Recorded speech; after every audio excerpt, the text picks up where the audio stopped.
When I look at General Hospital these days, I do not see romance. I see a slow-moving car crash. And right in the middle of it stands Brook Lynn Quartermain trying to hold her composure like everything is fine, like her marriage is not cracking under pressure, but it is cracking, it is loud, it is ugly, and she knows it.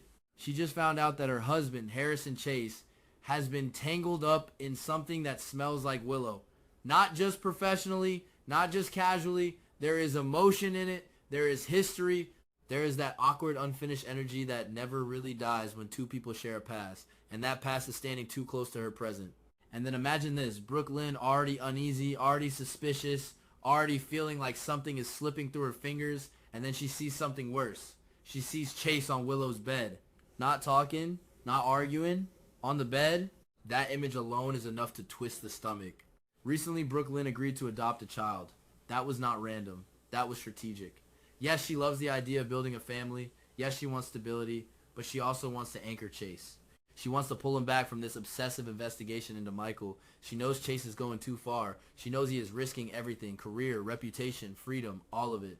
And deep down, she suspects the reason is not just justice. The reason has a name, Willow Tate. Brook Lynn is not naive. She sees the way Chase looks when Willow's mentioned. She hears the tone shift, slight but there. You do not marry someone without learning their rhythms. And Chase has a different rhythm around Willow. It does not help that Willow's husband, Drew Kane, is lying helpless in a hospital bed. That detail matters because vulnerability changes dynamics. Because when a woman is scared, worried, alone, and her husband is unconscious, the person who shows up becomes important. And Chase has been showing up a lot. Brook Lynn tries to tell herself not to be jealous. She tries to be mature. She tells herself that adults can be friends with exes. She repeats that like a mantra, but jealousy is not logical. It is raw.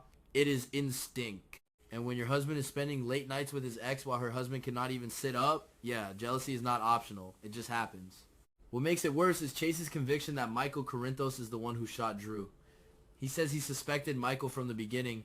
He claims the evidence points there. He says he is just following the law, but Brook Lynn hears something else in his voice. Determination, personal, almost protective of Willow's innocence. Willow was clear she was acquitted. The court said she did not shoot Drew, and instead of calming down, Chase doubled down on Michael. That shift is telling. It feels less like investigation and more like fixation. Chase insists Willow had nothing to do with his pursuit of Michael. He says she never asked him to investigate. He says he would do the same for anyone, but Brook Lynn is not convinced because she sees the blurred boundaries, the long conversations, the tension that is not quite professional, not quite friendly, something in between, something messy. And let's not forget, Chase already lost his career once. He has already been knocked down. Now he is facing possible prison time for planting that key on Michael. That was not a small mistake. That was a reckless, desperate move. Even if the court cannot prove he framed Michael, there is still a possibility he will be charged for tampering with evidence, destroying clues, interfering with the integrity of the case. That is serious! Brook Lynn feels her chest tighten thinking about it. She did not marry a criminal, she married a cop, a man who believed in rules, and now he is bending them. For what? For who? I keep thinking about that adoption decision. It was her attempt to build something solid while everything else feels unstable.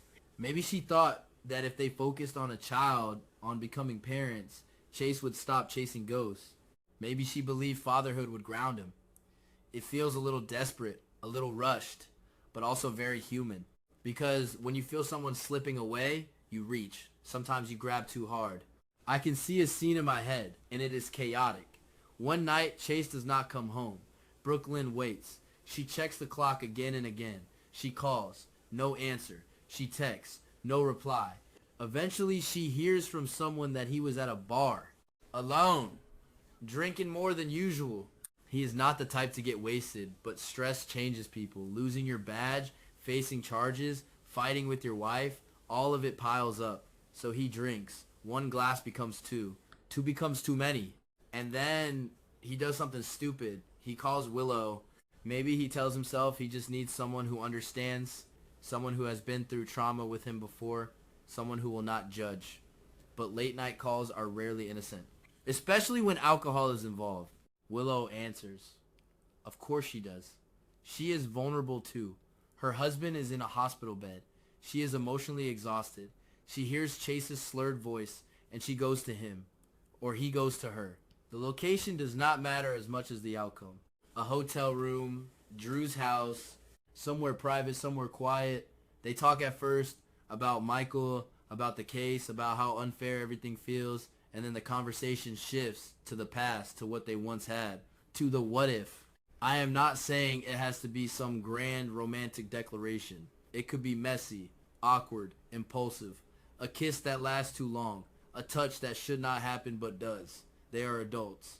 They have history. Add alcohol and stress and you have a recipe for disaster. And imagine Brook Lynn that same night, unable to sleep. Something in her gut tells her this is wrong. She grabs her coat, she drives around looking for him. Maybe she tracks his phone. Maybe she just knows. Instinct is powerful when your marriage is on the line. She opens the door, a hotel room door. Or she walks into Drew's house and hears something upstairs. And there it is. The sight she never wanted, Chase in Willow's bed. That moment would shatter her. Not in a dramatic, slow motion way. In a sharp, immediate, humiliating way. Because betrayal is not elegant, it is ugly. I can almost see her standing there frozen for a second. Trying to process. Trying to convince herself she is misreading what she sees. But she is not. And then the anger hits. Brook Lynn is not a passive character. She is fire. She would not quietly close the door. She would not cry in the hallway. She would walk in. She would scream. She would demand explanations that make no sense, because nothing makes sense in that moment. I would not blame her if she slapped both of them. I know violence is not ideal, but emotions do not follow ideal rules. Seeing your husband in another woman's bed, especially that woman, that would break something. Chase would try to explain. He would say it was a mistake. He would say he was drunk. He would say it did not mean anything. But those words would sound hollow because it meant something. Maybe not love, but it meant betrayal. Willow might cry. She might apologize. Or she might stand there stunned. Either way, it does not change what happened. And here is where my opinion gets loud. If that scene happens, I do not think Brook Lynn should forgive him quickly. I do not think this should be wrapped up in a few episodes with tears and promises. No, this is deeper. Brook Lynn has already compromised so much. She agreed to adoption partly to keep him focused on them. She defended Michael because she believed in fairness. She tolerated Chase's closeness with Willow longer than most wives would. And what does she get in return? A husband who risks prison and then possibly cheats. Divorce would not be an overreaction, it would be self-respect. Some might argue that Chase is just confused, that he is under pressure, that he loves Brook Lynn but is overwhelmed. Fine, maybe. But being overwhelmed does not give you permission to crawl into your ex's bed. And let's be honest, the ambiguity in his relationship with Willow has been there for a while. This would not come out of nowhere. It would be the culmination of unresolved tension. Brook Lynn deserves clarity. She deserves a partner who chooses her without hesitation, not someone who looks backward when things get hard. There is also the issue of trust. Even before any possible affair, trust was eroding. Chase planted that key. He crossed the line professionally. If he is willing to bend the law, what else is he willing to bend? When Brook Lynn questions him about targeting Michael, he hides behind the badge he no longer even fully has. He says it is about justice, but justice without integrity is meaningless. And the irony is painful. He accuses Michael of shooting Drew, driven by suspicion, yet he himself engages in shady tactics. The hypocrisy is hard to ignore. If Brook Lynn files for divorce, it would not just be about one night. It would be about months of doubt, about feeling second best, about watching her husband prioritize another woman's emotional well-being over her own peace of mind. I think the show needs that kind of explosion. Not because I enjoy pain, but because conflict that is real, messy, and irreversible can push characters into growth. Brook Lynn on her own could rediscover her strength. She has always been more than someone's wife. She is ambitious. She is sharp. She could channel that anger into rebuilding herself. Chase would have to confront the consequences of his actions. Not just legal consequences, but personal ones. Losing a marriage is not something you shrug off. And Willow, she would have to face the reality that leaning on an ex while your husband is unconscious is dangerous territory. Emotional vulnerability does not erase responsibility. I keep circling back to that image of Brook Lynn in the doorway because that is the turning point. Before that, there is doubt. After that, there is certainty. There is something brutal about seeing the truth with your own eyes. No rumors, no speculation, just reality.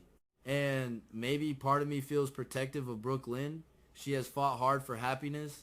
She has made mistakes in the past, yes, but she has grown. Watching her be humiliated would hurt, but watching her stand up for herself afterward would be powerful. Some viewers might hope for reconciliation. They might want Chase to prove himself, to fight for her, to win her back. That could happen, but only after real consequences, not a quick apology, not a grand gesture. He would have to rebuild trust from zero, and even then it might not be enough, because sometimes betrayal changes the way you see someone forever. I do not think Brook Lynn is weak. I think she is hurt. There is a difference. Hurt people can still choose strength. And if she walks away, it would send a message that love is not blind, that marriage is not unconditional when respect disappears. In the end, this storyline could go many ways, but the most honest path, in my opinion, is the messy one. The one where actions have weight, where sleeping with an ex is not brushed aside, where planting evidence has consequences, where jealousy is not dismissed as insecurity but recognized as instinct. Brook Lynn deserves better than half-truths and blurred lines. Chase needs to decide who he is. A man of law, a man of impulse, a husband, or a ghost chasing what he once had. And Willow needs to figure out whether she is clinging to the past because the present feels too fragile. All of it is tangled. All of it is uncomfortable. But that is what makes it compelling. If that night happens, if Brook Lynn sees what she should never have to see, I hope she does not shrink. I hope she explodes. I hope she demands more. I hope she walks away with her head high, even if her heart is breaking. Because sometimes the worst scenes create the strongest versions of ourselves. And honestly, I would rather watch her rebuild alone than watch her settle for a man who cannot close the door on his past. That is just how I see it. Messy, painful, real,